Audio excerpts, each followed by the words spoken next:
Assalamualaikum warahmatullahi wabarakatuh. Alhamdulillah. Alhamdulillahilladzi hadana li hadza wa ma kunna linahtadiya laula an hadana Allah. Asyhadu an la ilaha illallah wahdahu la syarika lah. Syahadatan tunji qaila yauman nadamah. Wa asyhadu anna Muhammadan abduhu wa rasuluh. Turja syafa'atuhu yaumal qiyamah.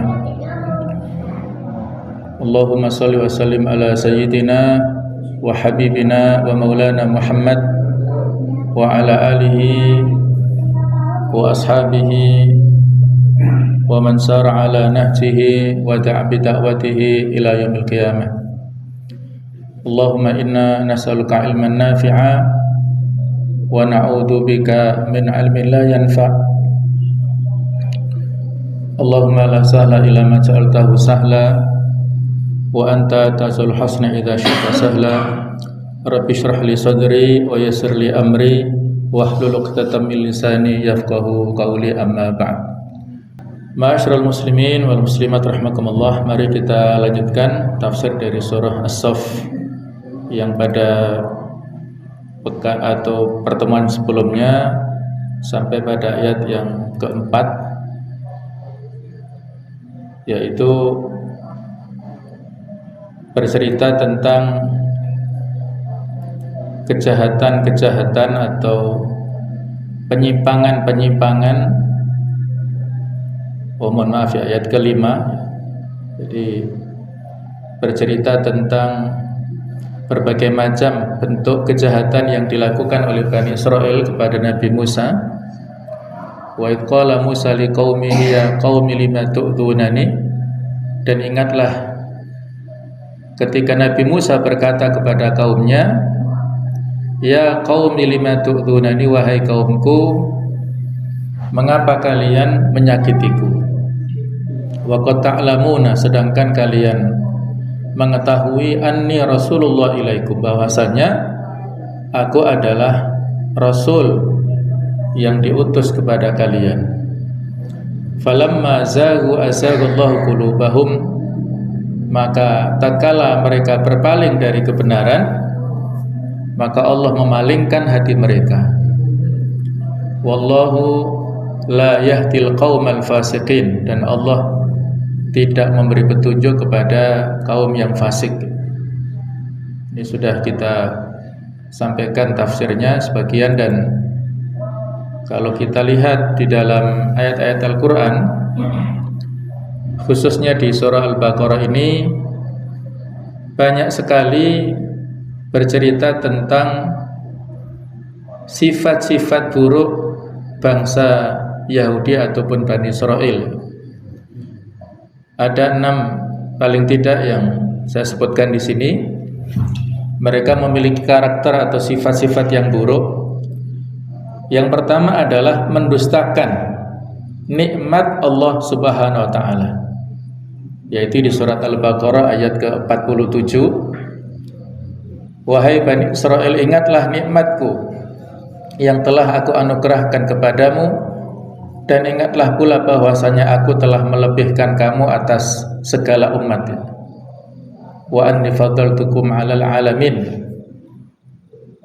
Potongan akhir dari ayat inilah yang menjadikan orang-orang Yahudi, Bani Israel ini, merasa lebih tinggi dibandingkan dengan umat-umat yang lain.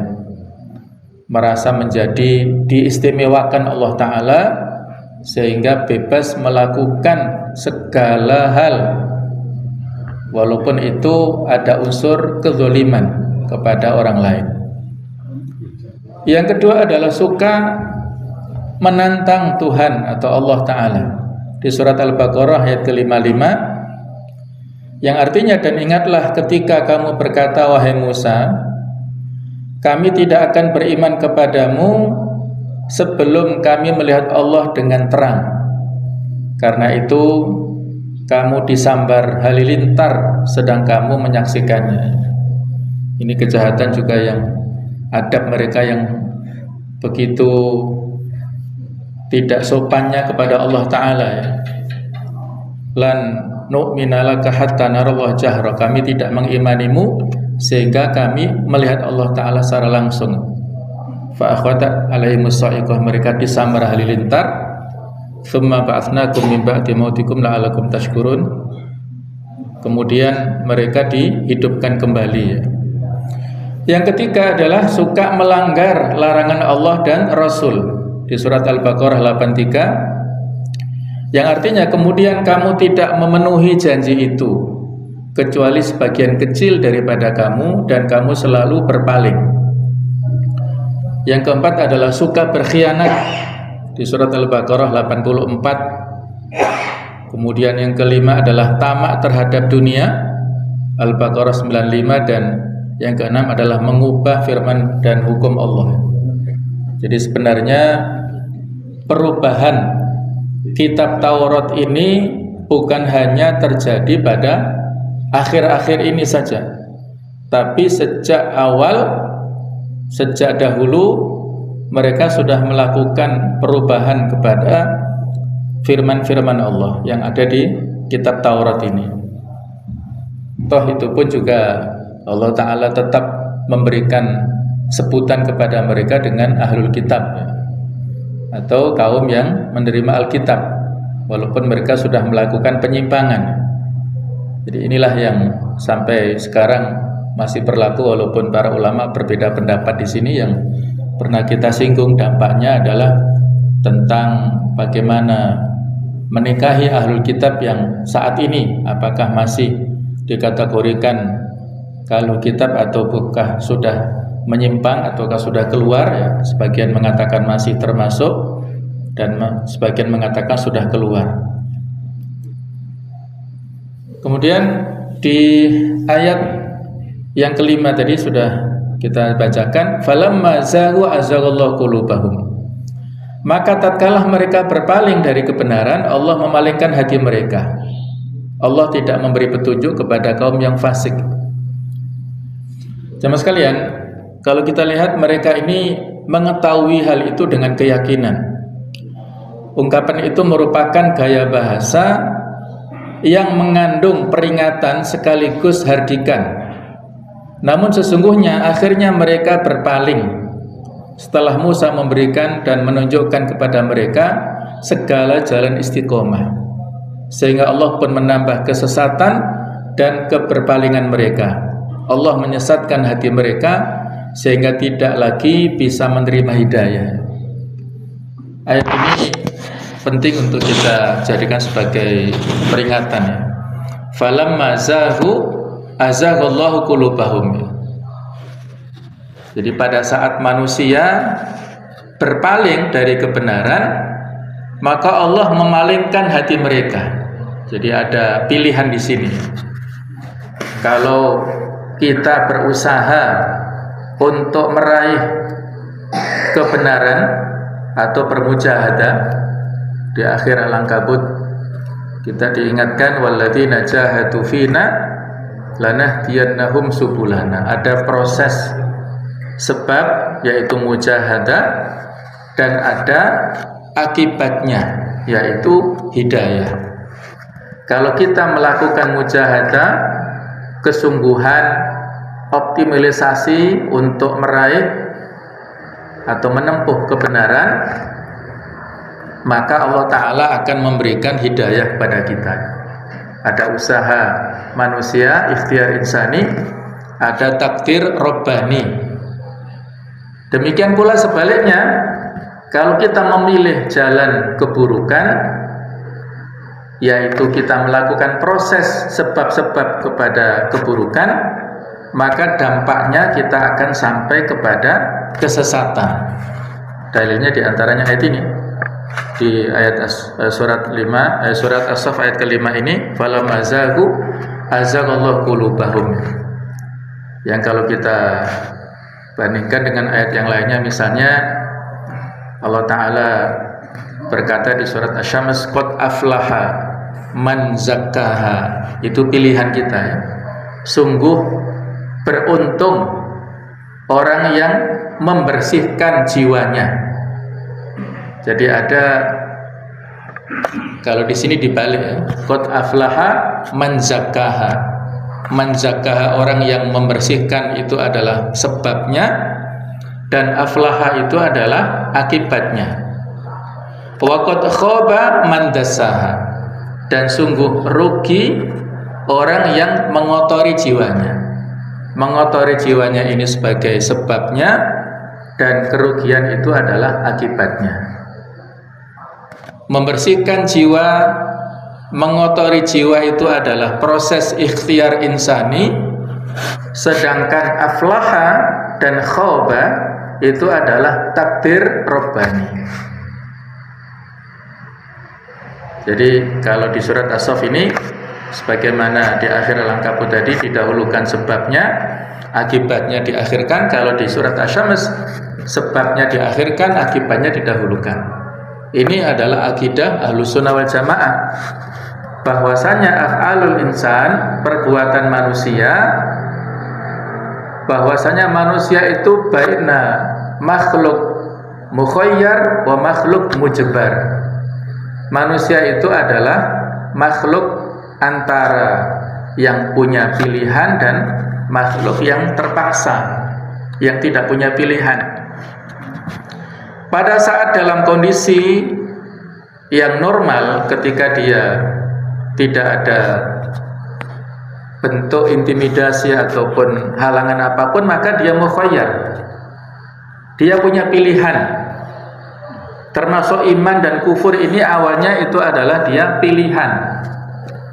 Nah, sedangkan pada saat tertentu ketika dia sudah melakukan upaya-upaya, maka itulah dia termasuk makhluk yang mujbar, makhluk yang tidak punya pilihan, berada di antara dua kutub yang ekstrim mazhab Ahlussunnah wal Jamaah ini, antara mazhab Qadariyah yang manusia diyakini memiliki 100% pilihan, dan mazhab Jabariyah yang diyakini manusia tidak punya pilihan 100%, jadi mujbar, terpaksa gitu ya.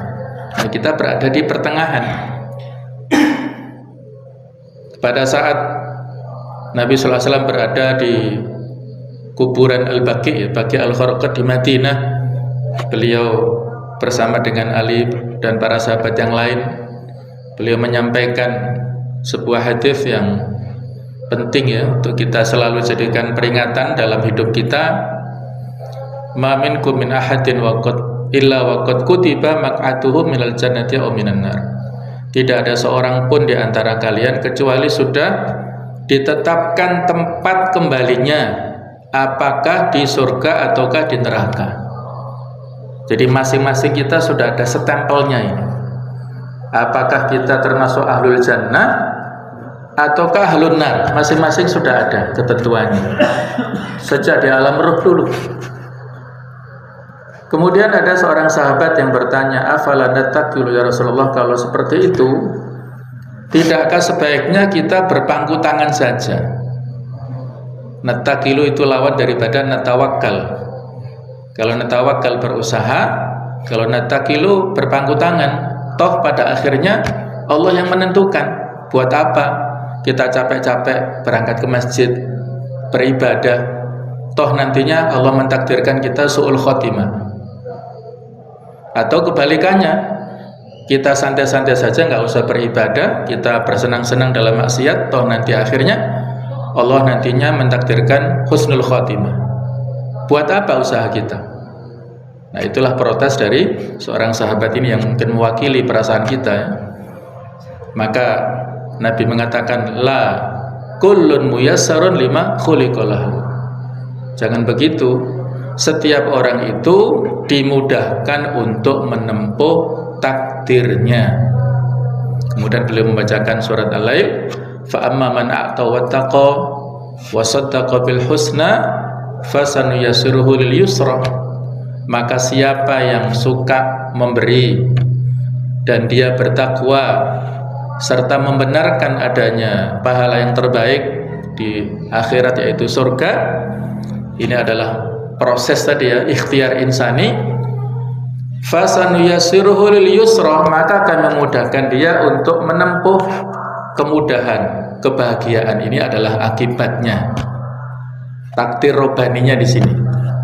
Kebalikannya, wa amma man bakhila wastaghna, siapa yang bakhil, medit, pelit, dan dia istaghna, merasa tidak butuh dengan yang lain, bahkan kepada Allah Ta'ala dia merasa tidak butuh.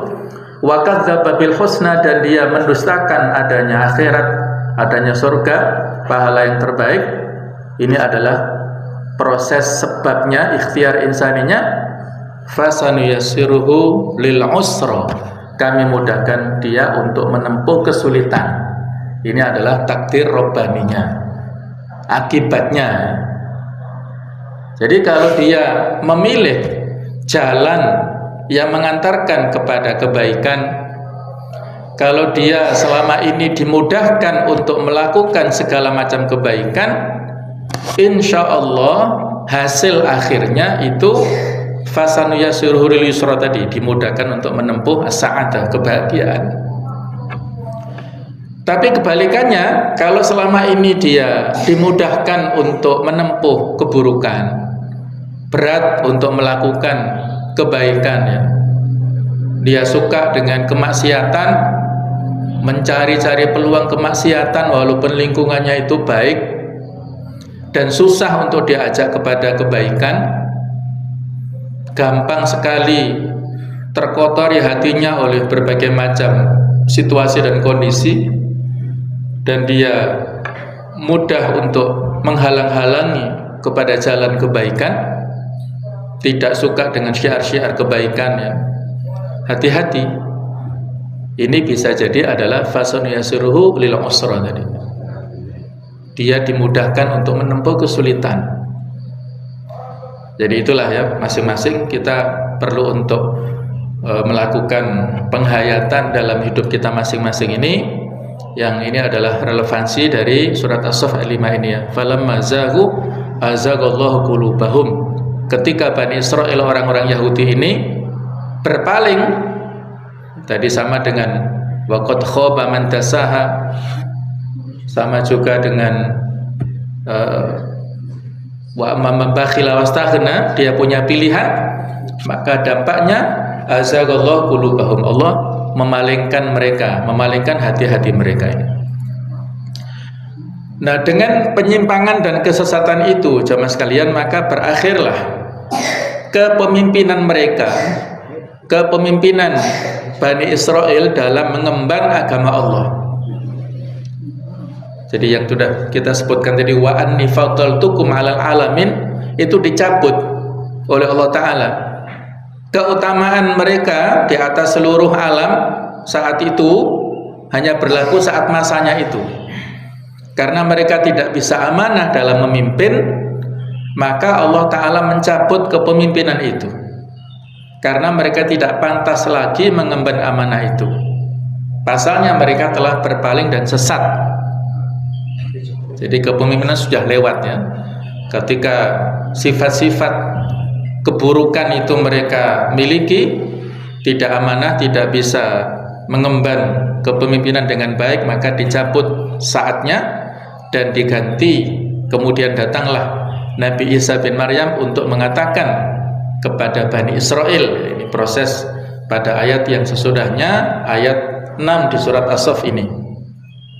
Wa idh qala Isa bin Maryam ya Bani Israil, dan ingatlah wahai Nabi Muhammad, ketika Isa bin Maryam berkata kepada Bani Israil, Inni Rasulullah ilaikum, sesungguhnya aku adalah utusan Allah kepada kalian, musaddiqan lima baina yadayya, yang membenarkan yang turun sebelumku, yaitu kitab Taurat, minat Taurati, wa mubasysyira, dan juga sebagai pemberi kabar gembira dengan datangnya bi rasul, seorang rasul, ya'ti min ba'di, yang datang sesudahku, yang bernama ismuhu Ahmad. Jadi rasulnya bernama Ahmad. Falamma ja'ahum bil bayyinat, maka tatkala rasul itu datang kepada mereka dengan membawa bukti-bukti yang nyata, qalu, mereka berkata, hadza sihrun mubin. Ini adalah sihir yang nyata. Nah, inilah juga menunjukkan tentang pengingkaran yang dilakukan oleh Bani Israel ini. Kalau tadi mereka Bani Israel mayoritas mereka adalah beragama Yahudi yang mengikuti agamanya Nabi Musa tadi. Kemudian datang sesudahnya era Nabi Isa diberikan ajaran kitab Injil. Nah, jadi mereka ini adalah kaum Nasrani yang mengikuti ajarannya Nabi Isa. Nah, kemudian datang era yang cukup jauh ya, antara diangkatnya Nabi Isa ke langit dengan diangkatnya Rasulullah SAW sebagai Rasul. Ini masa fatrah, masa tenggangnya ya 570-an atau kalau diapkan 600 tahunan, masa yang sangat panjang ya. Keberadaan keturunan Bani Israel ini masih ada dan tersebar luas sampai juga ke Madinah. Jadi ayat-ayat ini ditujukan kepada orang-orang, khususnya orang-orang Yahudi yang hidup pada masa risalah, hidup pada masa kenabian Nabi Muhammad SAW.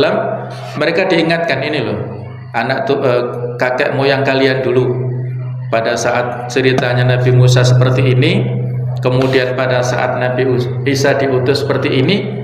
Nah, kalian sekarang ini sifatnya, wataknya seperti ini. Itu kronologisnya diceritakan ya. Nah, kemudian jamaah sekalian,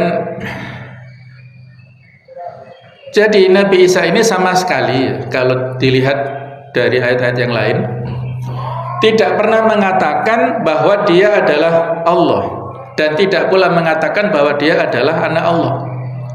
Nabi Isa juga tidak mengatakan bahwa dia adalah salah satu dari oknum dari 3 unsur dalam ideologi Trinitas yang mereka yakini ya. Ada Tuhan Bapa, Tuhan Anak, dan Roh Kudus ini ya. Yang mereka yakini ini hanya buatan-buatan mereka saja. Iftira, kebohongan yang dilakukan oleh mereka. Sama sekali Nabi Isa tidak pernah mengajarkan ideologi seperti ini.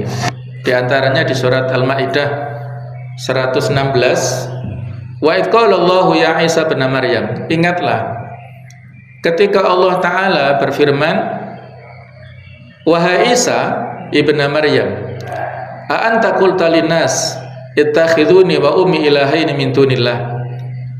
Apakah engkau pernah mengatakan kepada manusia, jadikanlah aku dan ibuku 2 Tuhan selain Allah? Maka Nabi Isa mengatakan, qala subhanak, maha suci engkau ya Allah, ma yakunu li an aqula ma laysa li bihaq. Saya tidak pernah mengatakan sesuatu yang tidak benar. Tidak ada hak bagi saya untuk mengatakan segala sesuatu yang tidak benar. In kuntu qultuhu faqad alimta. Kalau aku pernah mengatakan, maka engkau lebih tahu apa yang aku katakan. Ta'lamu ma fi nafsi wa la a'lamu ma fi nafsik. Engkau mengetahui apa yang ada dalam jiwaku, dan aku tidak mengetahui apa yang ada pada dirimu ya Allah. Innaka anta alamul ghuyub. Sesungguhnya engkau adalah zat yang maha mengetahui hal-hal yang ghaib.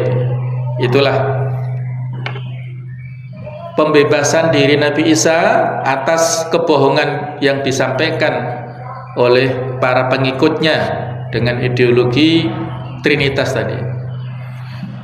Berita gembira yang disampaikan oleh Isa Al-Masih ini tentang kedatangan Rasulullah yang terakhir, yang bernama Ahmad atau Nabi Muhammad sallallahu alaihi wasallam, adalah berita yang sah dan tidak bisa diragukan dengan dalil teks Al-Quran ini.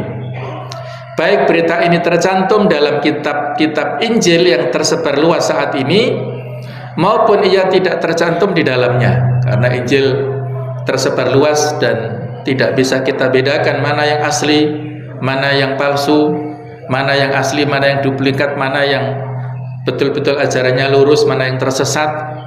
Al-Quran telah dibacakan kepada orang-orang Yahudi dan Nasrani di Jazirah Arab, dan diantaranya di dalamnya terdapat ayat di surat Al-A'raf 157, alladzina yattabi'una ar-rasulan nabiyyal ummiyal ladzi yajidunahu maktuban indahum fit Taurati wal Injil, yaitu orang-orang yang mengikuti Rasul Nabi yang ummi yang namanya mereka dapati tertulis di dalam Taurat dan Injil yang ada di sisi mereka. Jadi mereka betul-betul mengetahui tentang keberadaan Nabi akhir zaman ya. Mengetahui datangnya Rasul akhir zaman ini sebagaimana mereka mengetahui anak-anak mereka. Kama ya'rifuna abna'ahum. Cerita yang dalam Sirah Nabawiyah, ketika Rasulullah SAW berusia masih remaja sekitar usia 12 tahun, diajak oleh pamannya melakukan dagang ya, ke Syam. Maka mampir di pertengahan jalan di sebuah tempat ya semacam gereja biara milik seorang pendeta. Ada yang mengatakan Buhaira, ada yang mengatakan Bahira. Tulisan bahasa Arabnya sama tapi bacanya berbeda ya. Ini pendeta yang diagungkan ataupun yang memiliki karisma ya, di antara pengikutnya. Setiap waktu, setiap saat selalu berjaga-jaga di biaranya, karena sudah jelas ada keterangan nanti ada Nabi akhir zaman yang dari Arab yang muncul ya menjadi penutup para nabi dengan ciri-ciri yang sangat detail, sehingga ketika Abu Thalib bersama rombongannya lewat diampirkan, dijamu, yang dewasa-dewasa masuk dengan sudah dihidangkan makanan yang sangat banyak. Ketika ditanya apakah masih ada yang belum masuk di sini, masih ya, ternyata ada anak kecil yang masih di luar ya. Maka saat itu disuruh masuk dan diidentifikasi oleh Buhaira ini tentang namanya, tentang nasabnya dan lain-lain, yang saat awalnya Abu Thalib ditanya apakah ini anakmu, dijawab iya, tapi Buhaira mengatakan tidak, ini bukan anakmu, ini keponakan ayahnya sudah meninggal begini-begini. Oh, ternyata betul ya. Dan pada akhirnya Nabi diminta untuk diperlihatkan tanda di punggungnya sini ya. Nah, ternyata lebih yakin lagi itu adalah stempel kenabian di punggung beliau, dan semakin yakin ini adalah Rasul akhir zaman. Maka saat itu disarankan kepada Abu Thalib bahwa anak ini pulang, keponakanmu bawa pulang, karena kalau orang-orang Yahudi mengetahui orang ini mereka akan membunuhnya. Mereka sudah menanti-nanti Rasul akhir zaman. Kalau ternyata Rasul akhir zaman ini bukan dari keturunan Bani Israel, mereka akan membunuh anak ini. Hati-hati, bawa pulang sana. Akhirnya Abu Thalib ketakutan karena dia juga sangat sayang kepada keponakannya. Jadi enggak sampai melanjutkan perjalanan ke Syam saat itu dan membawa Nabi Muhammad pulang, supaya tidak terlihat dan tidak terpantau oleh orang-orang Yahudi. Itu contoh bahasanya para pendeta dari kalangan Yahudi, dari kalangan Nasrani. Kalau Buhaira ini dari Nasrani. Nasrani ini lebih lembut lah hatinya ya, lebih dekat kepada kebenaran. Kalau orang-orang Yahudi ini lebih keras. Terbunuhnya atau mereka berusaha untuk membunuh Nabi Isa yang akhirnya diangkat itu adalah orang-orang Yahudi. Orang-orang Nasrani lah yang sebagai pembela atau hawariyunnya itu. Jadi sebagian orang-orang yang objektif dan ikhlas dari pendeta dan rahib yang kemudian masuk Islam seperti Abdullah bin Salam mengakui hakikat itu. Jadi di antara penduduk Madinah yang tadi saya ceritakan ada orang-orang Yahudi, ada juga orang-orang Nasrani. Nah, orang-orang Yahudi ini di antara para pendeta atau rabinya, para pemuka agama orang-orang Yahudi ini, Ada yang lurus, yang objektif pemikirannya, yang bisa menerima kebenaran. Di antaranya adalah Abdullah bin Salam, yang pada saat sebelum kedatangan Nabi sallallahu alaihi wasallam beliau sudah menanti-nantikan. Jadi saat menerima berita tentang hijrah atau berpindahnya Rasul dari Mekah ke Madinah, orang-orang sudah heboh di Madinah. Mereka menanti-nanti kedatangan Rasulullah. Abdullah bin Salam saat itu belum masuk Islam. Dia naik ke pohon di depan rumahnya dan bergembira sekali, bahkan ya bertakbir. Begitu gembiranya, yang saat itu dicurigai oleh bibinya yang sudah tua, yang juga Yahudi ya. Wahai, saat itu namanya Abdullah bin Salam ini Husain, belum namanya Abdullah ya. Kamu begitu gembiranya menyambut yang katanya Nabi akhir zaman, apakah kegembiraanmu seperti itu juga pada saat misalnya Nabi Musa datang ke Madinah? Itu hanya permisalan dari bibinya ini ya, betapa dia memberikan apresiasi ataupun keheranan kepada keheranan keponakannya yang saat itu bersama dengan orang-orang menyambut datangnya Rasul itu. Saat itu Abdullah bin Salam masih belum masuk Islam. Kemudian beliau melihat kedatangan Rasulullah SAW ke Madinah, diamat-amati, dan Nabi memberikan pesan-pesan awal saat datang ke Madinah. Ayyuhan nas afshus salam wa at'imut ta'am wasilul arham wasallu bin nasi wan nasu niyam tadkhulul jannata bisalam. Itu pesan-pesan awal saat Nabi datang ke Madinah. Wahai manusia, sebarkanlah salam, berikanlah makanan, sambunglah silaturahim, salatlah pada waktu malam saat orang-orang tertidur, tadkhulul jannata bisalam, kalian akan masuk surga dengan selamat. Yang membuat Abdullah bin Salam tertarik, mendekat-dekat, dan Nabi melihat ini performanya enggak sebagaimana sahabat yang lain ini yang sudah masuk Islam. Mengetahui bahasanya dia ini pemuka agama Yahudi secara zahirnya. Maka saat itu Abdullah bin Salam sudah menyiapkan 3 pertanyaan kepada Rasulullah, yang mana hanya seorang nabilah yang bisa menjawab 3 pertanyaan ini. Kalau manusia biasa nggak punya jawabannya. Apa pertanyaan yang disiapkan Abdullah bin Salam kepada Nabi Muhammad SAW? Yang pertama, apakah tanda-tanda awal datangnya hari kiamat, hari akhir? Tanda awalnya apa? Yang kedua, pertanyaannya, makanan pertama yang dimakan oleh penduduk surga itu apa? Yang ketiga, sebab kemiripan anak dengan ayahnya itu karena faktor apa? Wah, ini pertanyaan sulit ya. Kalau manusia biasa nggak bisa punya jawaban.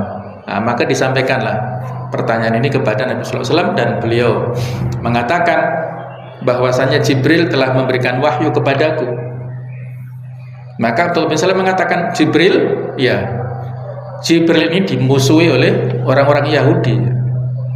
Jadi orang-orang Yahudi ini memusuhi Jibril ya, mereka memusuhi Jibril.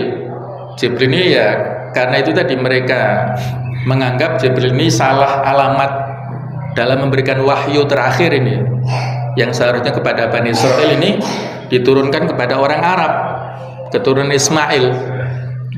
Abdullah bin Salam ini sama sekalian itu masih keturunan dari Nabi Yusuf. Nabi Yusuf keangkat ke atas lagi ke Nabi Yakub. Nabi Yakub itulah yang berjuluk Israel. Nabi Yakub itu putra dari Nabi Ishak. Nabi Ishak putra dari Ibrahim ya.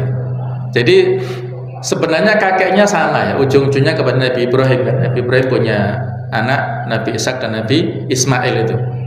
Jadi Nabi Yakub dari Ishak bin Ibrahim Nah, sedangkan Nabi Muhammad itu keturunan dari Nabi Ismail.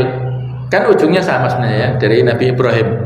Tapi ya itu tadi, mereka dasar tidak bisa menerima kebenaran ya, mereka sentimen dan mengada-ada ya, penolakan kepada Nabi itu diada-adakan saja. Jadi jawabannya apa? Jibril memberikan wahyu kepada Rasulullah. Yang pertama, bahwa tanda-tanda pertama datangnya hari kiamat itu akan ada api yang menyatukan orang-orang dari timur dan barat, digiring oleh api ini, dan mereka nanti kumpul di Palestina. Nah, maka Palestina adalah Ardul Mansyar wal Mahsyar, bumi berkumpul pada saat orang-orang akhir zaman, dan nanti pada saat Yaumul Mahsyar kita dikumpulkan di saat sesudah hari kiamat, itu juga di bumi Palestina. Jadi istimewa bumi Palestina ini. Kemudian yang kedua, makanan yang pertama kali dimakan oleh penduduk surga itu adalah hati ikan. Hati ikan. Jadi kalau yang hobi makan hati ikan, mudah-mudahan nanti bisa mencicipi makanan surga yang pertama-tama ya. Mudah-mudahan ya, seperti itu hati ikan. Yang ketiga, faktor yang bisa menjadikan seseorang mirip dengan ayahnya apa? Ini ilmu biologi ya.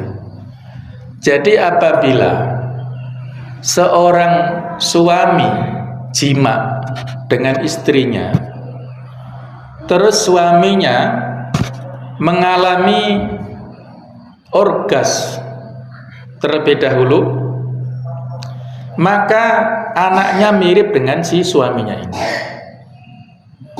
Kalau kebalikannya, si istri dulu yang mengalami orgas, maka anaknya mirip dengan istrinya. Kira-kira anak kita mirip siapa? Mungkin sudah lupa ya kita ya. Tapi ya barangkali ini bisa dikaji ya, insya Allah sesuai lah dengan ilmu biologi ya. Jadi setelah bisa menjawab inilah, akhirnya Abdullah bin Salam menyatakan 2 kalimat syahadat, masuk Islam, dan disuruh untuk menyembunyikan keislamannya karena saat itu dia masih dipercaya menjadi tokoh orang-orang Yahudi. Beliau hanya berdakwah kepada keluarga terdekatnya, termasuk kepada bibinya tadi, masuk Islam semuanya. Jadi pada saat mendapatkan informasi tentang Islam ini, beliau masuk Islam dan disuruh untuk menyembunyikan, dirahasiakan. Terus pada saat-saat yang lain Nabi disuruh untuk memanggil ya orang-orang tokoh-tokoh Yahudi yang lain. Mereka dimintai testimoni ya tentang bagaimana citra Abdullah bin Salam ini di antara kaumnya. Jadi saat itu nama awalnya kan Husain ya, yang mengganti dengan nama Abdullah itu Rasulullah sendiri ya. Dan saat itu beliau sangat suka dengan nama Abdullah bin Salam ini, gak mau mengganti dengan nama yang lain. Jadi testimoninya orang-orang tokoh-tokoh Yahudi, Abdullah bin Salam ini adalah orang yang kami hormati, yang kami hargai, menjadi rujukan kami dalam segala masalah. Pokoknya citranya baiklah. Jadi Nabi sudah punya kartu truf nama baik daripada Abdullah bin Salam. Tapi ketika disampaikan bahwasanya Abdullah bin Salam ini sudah mengikuti agama Nabi Muhammad, yaitu masuk Islam, langsung mereka berbalik 180 derajat.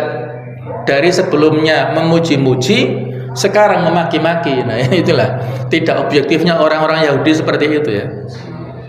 Mereka nggak bisa menerima kebenaran ya. Jadi itu watak mereka dari kakek moyangnya sampai Yahudi zaman di Madinah juga begitu.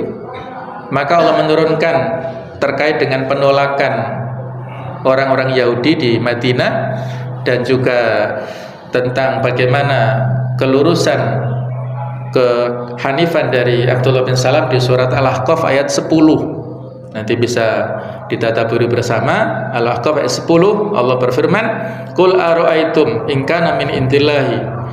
Katakanlah wahai Muhammad, bagaimana pendapat kalian apabila itu adalah datang dari Allah, wa kafartum bihi, dan kalian mengingkarinya, wa syahida syahidum min bani Israil ala mithlihi fa amana, sementara telah bersaksi seorang saksi dari Bani Israil ini, Abdullah bin Salam dari Bani Israil, bersaksi tentang kebenaran Rasul Nabi Muhammad ini.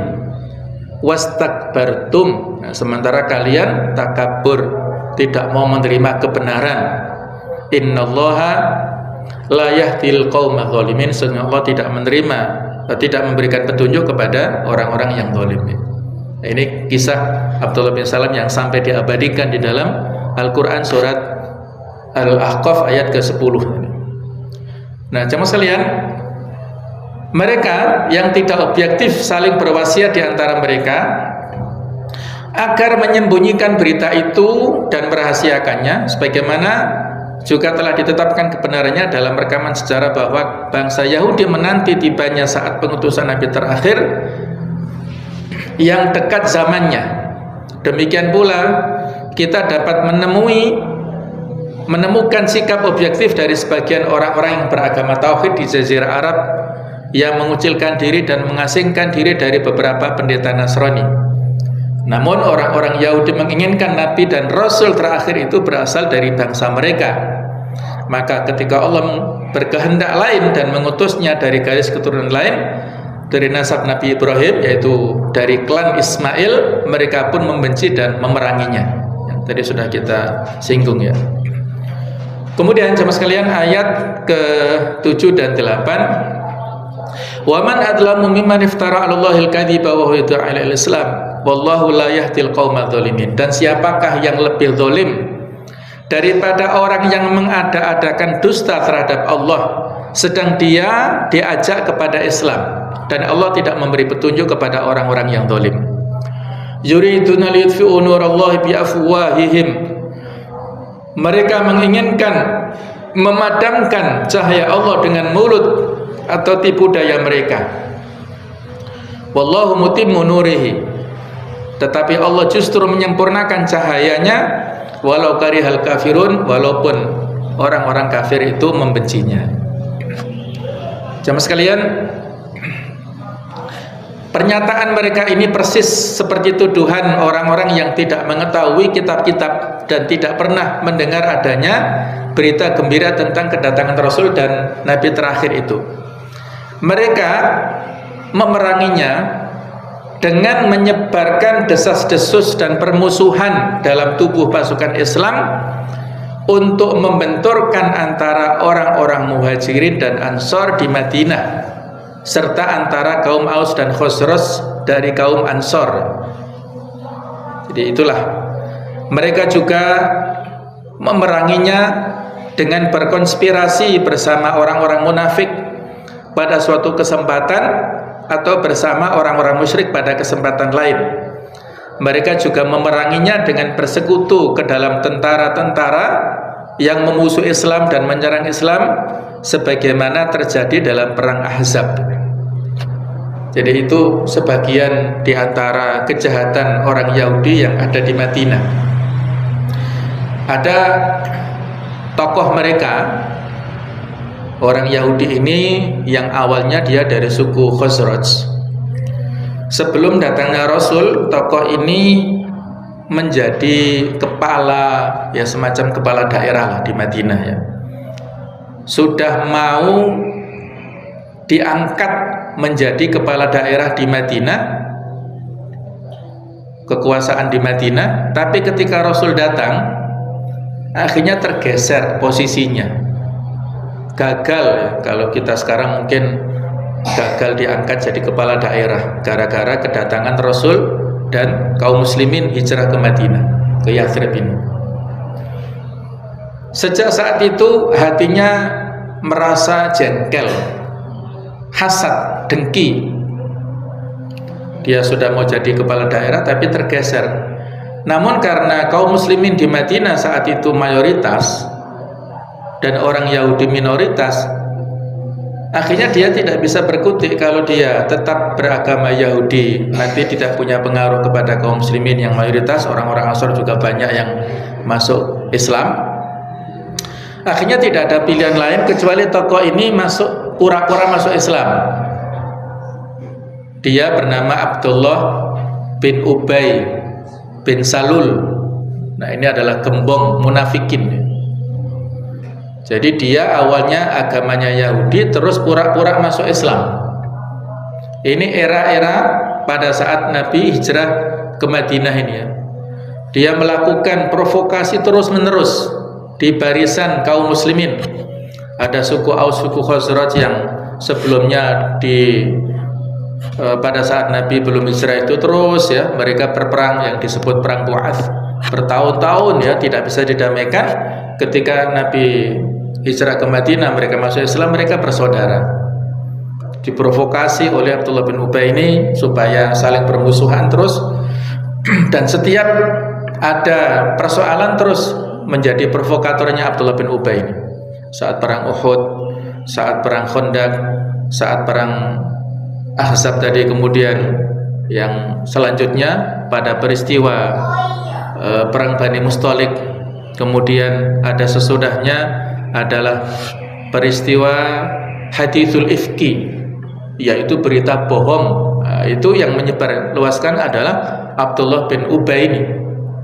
Jadi setelah peristiwa perang Bani Mustalik itu, Nabi bersama para sahabat sudah bersiap-siap ke Madinah.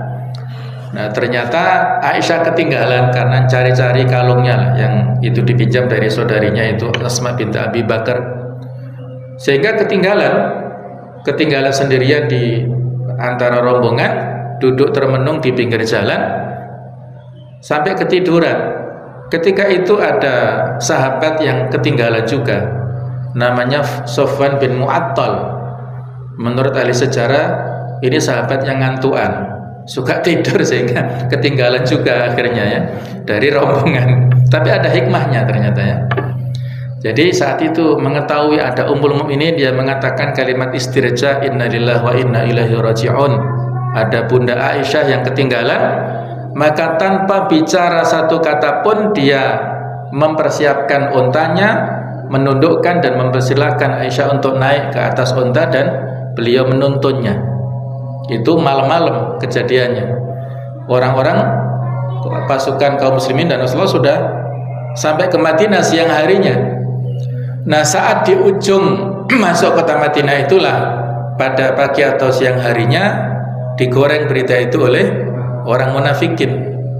Ini Aisyah malam-malam sampai pagi berjalan dengan seorang laki-laki, ya kalau mungkin sekarang beritanya di media di framing gitu ya.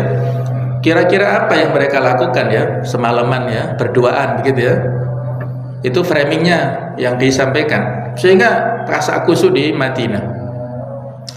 Aisyah ketika datang itu langsung sakit, sehingga istirahat kurang lebih 1 bulan. Tidak ketahui kasak kusuk tentang berita bahwasanya dikabarkan Aisyah selingkuh.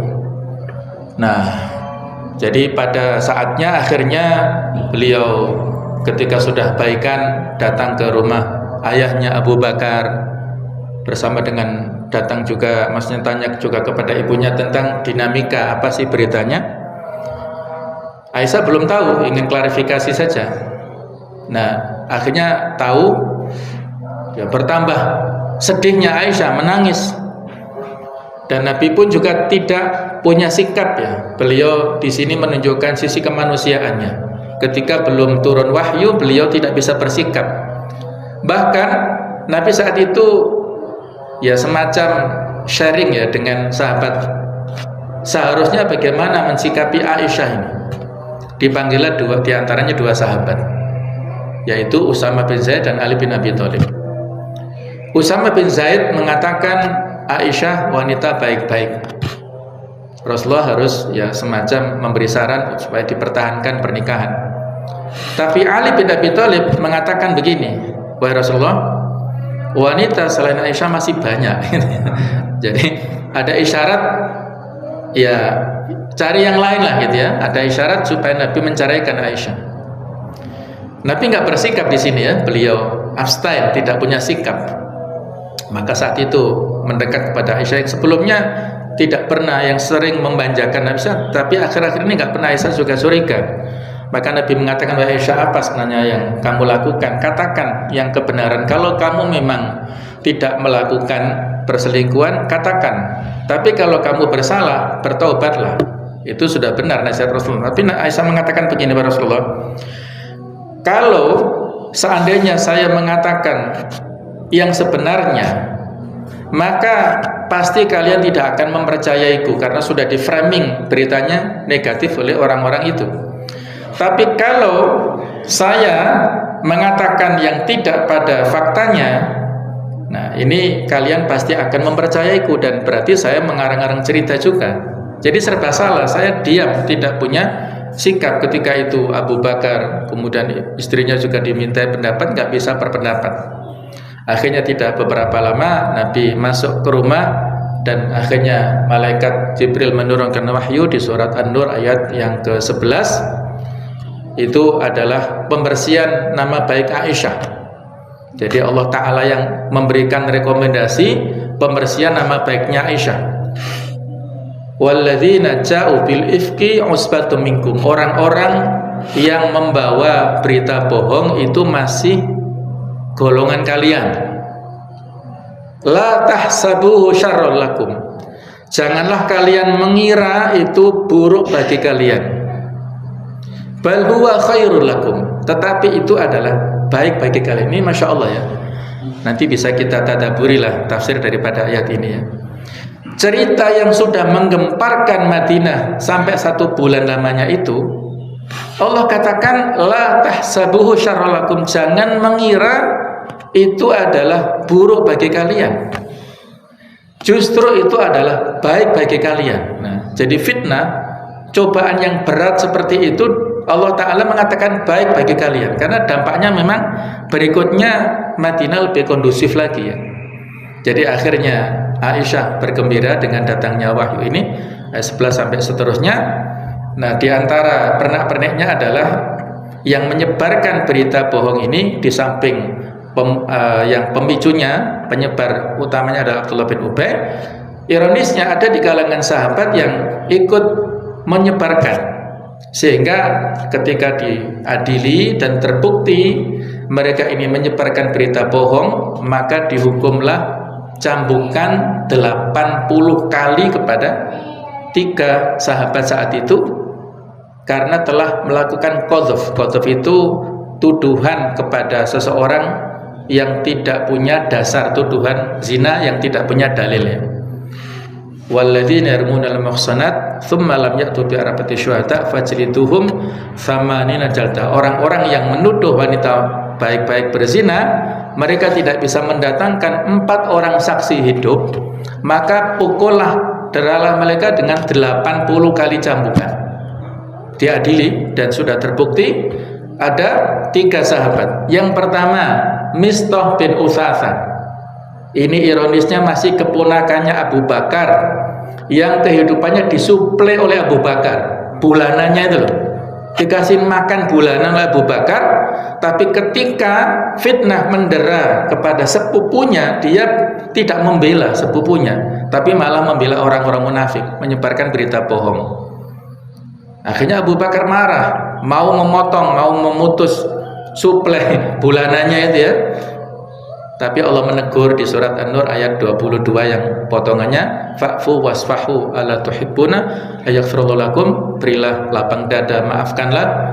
Tidakkah kalian ingin Allah memberikan mahabbah cinta kepada kalian? Maka Abu Bakar, bala, kami ingin ya Allah untuk mendapatkan mahabbah cinta. Jadi akhirnya Abu Bakar memaafkan Mistah ini. Abu Bakar memaafkan, tapi karena ini tindak pidana, hukuman tetap ditegakkan kepada Mistah bin Utsatsa. Yang kedua kepada Hasan bin Thabit. Ini juga ironis, beliau seorang penyair ya, penyairnya Rasul. Hasan bin Thabit ini juga ikut menyebarkan berita bohong. Kemudian yang ketiga itu saudarinya Zainab binti Jahsh. Zainab itu istri Rasulullah, yaitu mantan daripada istri anak angkatnya, mantan dari istri Zaid bin Haritha. Baik ketika sudah diceraikan, idahnya selesai, kemudian Nabi disuruh untuk menikahi Zainab. Ini juga menjadi berita yang menggemparkan ya, karena kebiasaan masyarakat jahiliyah, status anak angkat sama dengan anak kandung, sehingga kalau istrinya anak angkat diceraikan tidak boleh dinikahi oleh ayah angkatnya. Nah, itulah yang terjadi. Nabi disuruh nikah oleh Allah Ta'ala di surat Al-Ahzab ayat ke-37. Falamma qadha Zaidun minha watara zawwajnakaha. Ketika Zaid sudah selesai urusannya, masa iddah istrinya sudah selesai, zawwajnakaha, kami nikahkan kamu wahai Muhammad dengan Zainab binti Jahash.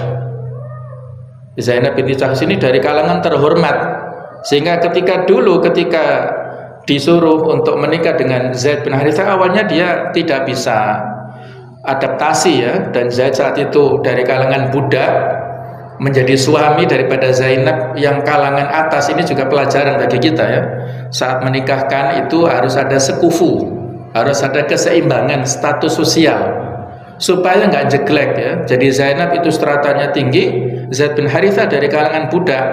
Nah, mereka Zaid bin Harithah tidak bisa jadi qawwam, tidak bisa jadi suami pemimpin, merasa ya insecure terus ya berhadapan dengan istrinya ini. Bertahan 1 tahun, setahunan dah. Sehingga ya pada saatnya Zaid bin sudah minta izin untuk menceraikan, tapi Nabi belum mengizinkan sampai Allah mengizinkan sendiri ya. Dan ketika sudah dicerai, masa iddahnya selesai, maka Zainab ini dinikahkan Allah dengan Rasulullah. Nah, jadi ketika ada kunjingan ya dari para istri yang lain, maka Zainab ya mungkin bukan kebanggaan tapi rasa syukurnya. Wahai para istri Rasul, kalau yang menikahkan kalian itu adalah wali-wali kalian, bapak-bapak kalian. Tapi kalau yang menikahkanku adalah Allah Ta'ala langsung. Ya, Allah Ta'ala yang menjadi walinya.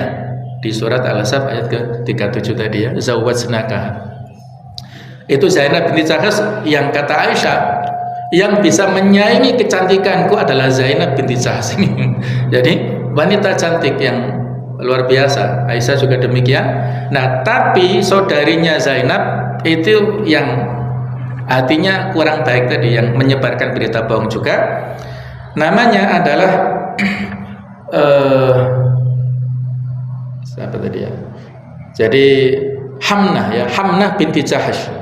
Itu adalah saudarinya Zainab binti Jahash, walaupun dia perempuan, menyebarkan berita sehingga ditegakkan hukum darah 80 kali kepada Hamnah juga. Jadi setelah ditegakkan itu akhirnya Madinah kondusif. Yang kalau tadi Abdullah bin Ubay kenapa dia tidak dihukum? Karena sudah jelas dia gembong munafikin yang Allah Ta'ala sendiri nanti di akhirat yang menghukumnya dengan hukuman yang berat. Kalau di dunia dia tidak digolongkan, maksudnya tidak mendapat hukuman sebagaimana para sahabat yang masih lurus saat itu ya. Ini contoh bagaimana tentang konspirasi orang-orang munafik yang nanti lebih seru lagi ya, insyaallah. Pertemuannya akan datang ada lebih seru lagi, konspirasi Abdullah bin Sabah. Tadi kan konspirasi Abdullah bin Ubay generasi awal, nanti ada lebih dahsyat lagi Abdullah bin Sabah ini generasi yang pura-pura dia Yahudi juga, pura-pura masuk Islam pada zamannya Utsman. Dialah tokoh sentral yang menjadi sebab terbunuhnya Utsman bin Affan.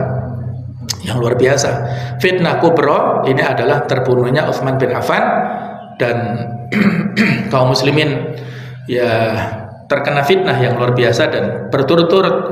Pada akhirnya nanti Ali bin Abi Thalib kena imbasnya, terus gonjang-ganjing dan ada perebutan kekuasaan dan sebagainya ya. Insyaallah nanti akan kita ceritakan pada pertemuan selanjutnya. Semoga ada umur panjang ya. Berarti sudah puasa ya. Ya, mudah-mudahan kita masuk Ramadan dengan sehat walafiat, dan mudah-mudahan kita lebih bersemangat lagi masuk ibadah Ramadan, dan mudah-mudahan lebih baik daripada Ramadan sebelumnya. Mohon maaf atas segala kekhilafan. Subhanakallahumma bihamdik asyhadu an la ilaha illa anta astaghfiruka wa atubu ilaik. Wassalamualaikum warahmatullahi wabarakatuh.